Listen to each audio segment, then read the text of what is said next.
O Azerbaycan Türklerinin önderi olarak biliniyor. Hayırseverliği, vatanseverliği ve Türk diline verdiği önemle Türk dünyasının önemli ismi. Biz onu ilk olarak doğuda kız çocukları için açtığı okullarla biliyoruz. Aynı zamanda kanlı petrol imparatorluğunun sahibi Rockefeller'ın en büyük rakibiydi. İnişler çıkışlarla dolu bir hayat, hiç kimsenin beklemediği hazin bir son. İşte karşınızda günümüz Azerbaycan'ının kurucusu Hacı Zeynel Abidin Tağıyev'in portresi.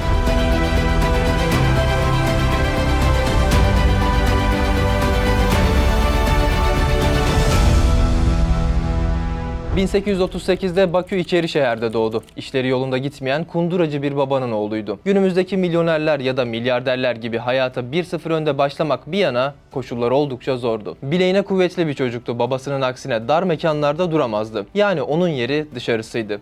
Nitekim öyle oldu. İş hayatına çocuk yaşta inşaat işçisi olarak başladı. Elbette henüz yaşı küçük ve deneyimsiz olduğu için orada da en baştan harç çıkararak başladı. Bu dönemleri ufak tefek tamiratlar, taşeronluklar ve inşaat kalfalığıyla geçirdi. Ancak onun hedefi başkaydı. Nitekim kendi adının yüzyıllarca anılacağı işlerin temelini atmak için ilk girişimini başlattı. Tağıyev ekibini kurdu ve müteahhitliğe başladı. Başladı başlamasına iyi de para kazanıyordu ama kendisine uygun olmadığının da oldukça farkındaydı. Başında bahsettiğimiz gibi yerine sığamayan bir hamle adamıydı. Birçoğumuz hayatta bazı şeyleri yapmak için geç kaldığımızı düşünürüz. Sanki arkamızdan biri kovalıyorcasına. Burada gerek psikolojik gerekse sosyolojik olarak ıskaladığımız bir noktaysa herkesin kendi zamanını yaşadığı gerçeği.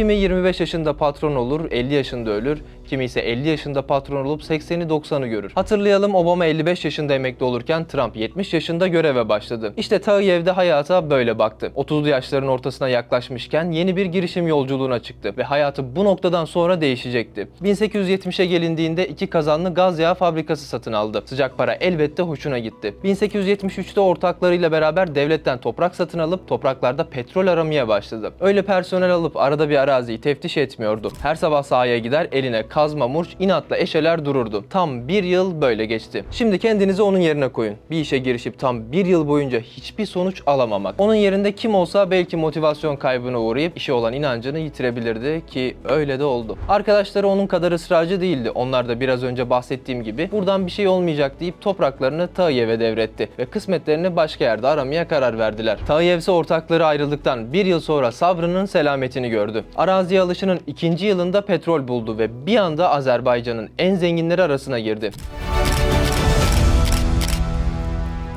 Şu ana kadar anlattığım kadarıyla tamam petrolü buldum, zenginim deyip yerinde duran biri olmadığını anladık sanıyorum. Rafineriler kurdu ve işin nakliyesine de kafa yormaya başladı. 1877 yılında Tağıyev ticaret evini kurdu.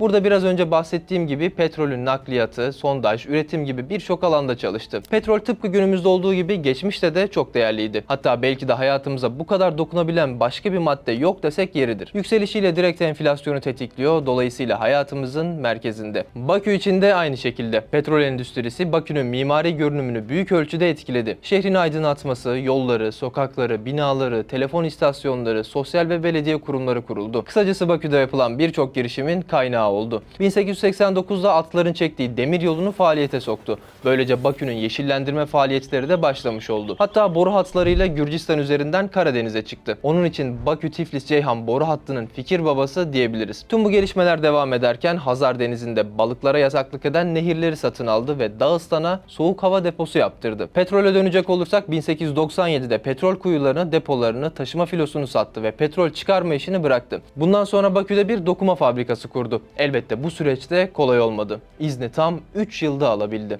O günlerde Azerbaycan pamuğu Moskova'da işlenmekte. Yani işçilik bize, ağalık Ruslara. Yabancı rakiplerle başa baş rekabete girdi. Fabrikanın kurulması Azerbaycan için önemli bir gelir kaynağı oldu ve çok sayıda insan istihdam edildi. Çalışanlara da oldukça önem veren bir şahsiyetti. Onlar için okul, mescit, revir, hamam yaptırıp işçilere sahip çıktı. Yabancı rakiplerle rekabete girdi dedik, elbette bu noktada işi hiç de kolay değildi. Moskova ve Lodz firmaları oldukça güçlü güçlüydü. Adil koşullarla rekabetten hiçbir zaman endişesi yoktu. Bir arazide 2 yıl petrol arayan birinden de aksi beklenemezdi elbette. Ancak açıldıktan bir süre sonra fabrikaya kundaklama girişimi gerçekleşti. Neyse ki yangın itfaiye ve işçilerin müdahalesiyle büyümeden söndürüldü. Ayrıca o dönem Ermenilerin ve Gürcülerin kendi medya gücü var. Türkler henüz sahada yok. Buradaki boşluğu görüp Kaspi gazetesini satın aldı. Gazete 1903'e kadar Azerbaycan aydınlanmasını temsil eden tek gazeteydi. Medyanın gücünün farkında, dolayısıyla yalnızca bununla kalmayıp Kazakistan gazetesine sponsorluk yaptı. Alaş hareketini destekler ve Kazak aydınlarının milliyetçi önderi Alihan Bökeyhan'ı finanse eder. Başarıdan başarıya koşan Tayiyev, videonun başında da söylediğimiz gibi bulunduğu kaba sığmayan, daldan dala atlayan bir insandı. Baktı ki bankalar hiçbir şey yapmadan hazır para kazanıyor, niye onlara para yedireyim deyip kendi bankasını kurdu. Tayiyev'in kurduğu Bakü Ticaret Bankası 1914'te faaliyete geçti. 1917'de Kafkas Müslümanları Kurultayı'na sponsor oldu. Hayriye Cemiyeti vasıtasıyla Nargin Adası'ndaki 15.000 esir Türk'e sahip çıktı. Parlamentoya seçilince Çar'la görüşüp Türk esirlerinin haftada bir gün Bakü'ye gelmesini sağladı. Hatta burada Azerbaycan Türkleri, Mehmetçiklere evlerini açar, karınlarını doyurur, banyo yaptırır, vefat edenlerin ise cenazesi kılınır. Ayrıca Kafkas İslam Ordusu'na yaptığı yardımlar da yadsınamaz. Hatta Erzurum ve Erzincan'dan toplanan 3500 Türk esirini fidye karşılığında kurtarır. Şöyle bir anısı var, parantez açalım. Nuri Paşa ile bir konuşmasında Kafkas İslam Ordusu mezarımın üstünden geçsin, ruhum ancak o zaman şad olur diyor. Böylesine bir gönül bağı var Kafkas İslam Ordusu'yla. Eğitime de oldukça önem verirdi. Bunca ihanetlere rağmen yörede yaşayan Ermenilere ve çocuklara sahip çıktı. Yetim kalan çocukların eğitimi için maddi yardımlar yaptı. Pakistan'da yaşayan insanlar için 300 bin ampul aşı aldırıp yollar. Neden aşı diye soracak olursanız o dönem Pakistan İngiliz işgali altındaydı. İnsanlar sefalet içindeydi ve hıyarcıklı vebaya yakalandılar. Bu hastalıktan dolayı bir anda 100 bin insan hayatını kaybetti. Nüfusun arttığı günümüzde dahi bu rakam çok fazlayken o dönem için oldukça ciddi bir durum. Hayırseverliği yalnızca bunlarla bitmedi. Videonun başında neden Azerbaycan'ın kurucusu olarak görülüyor dediğimi şimdi çok daha iyi anlayacaksınız. Mehmet Emin Resulzade 19 yaşında gazeteciliğe başladı. Çocuk diyebileceğimiz yaşlarda gizli teşkilat kurdu. Kurmuş olduğu bu teşkilatla tabiri caizse Çarlık Rusyası'nın altına oydu.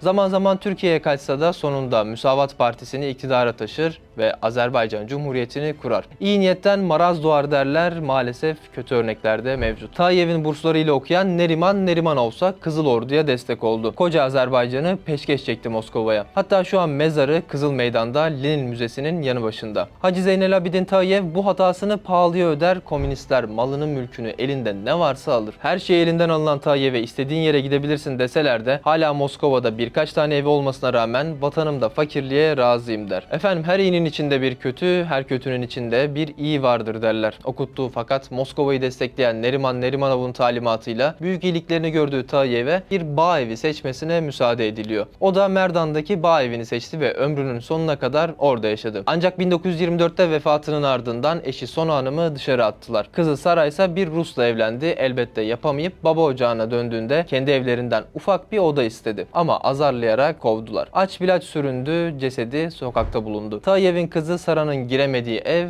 Bakü'de şu anda Ulusal Tarih Müzesi olarak kullanılmakta. Eğer Bakü'ye yolunuz düşerse ziyaret edebilirsiniz diyelim. Ayrıca Tayiyev'in mezarı da Merdekan'daki din alimi Ahund Hacı Turab'ın türbesinin yanında. Bunun bilgisini de vermiş olalım. İşte Tayiyev'in hikayesi de bu şekilde. Umarım onun gücünü ve hazin sonunu yeterince anlatabilmişimdir. Çünkü onun gücünü anlayabilmek için Rockefeller'la karşılaştırmamız lazım. O dönem zaten dünya petrolünün yarısı Amerika Birleşik Devletleri, kalan yarısına da Azerbaycan imza atıyor. Dilimiz döndüğünce, elimizden geldiğince Hacı Zeynel Abidin Tayiyev'i anlatmaya çalıştık. Bir sonraki portrede yeniden görüşünceye dek hoşçakalın.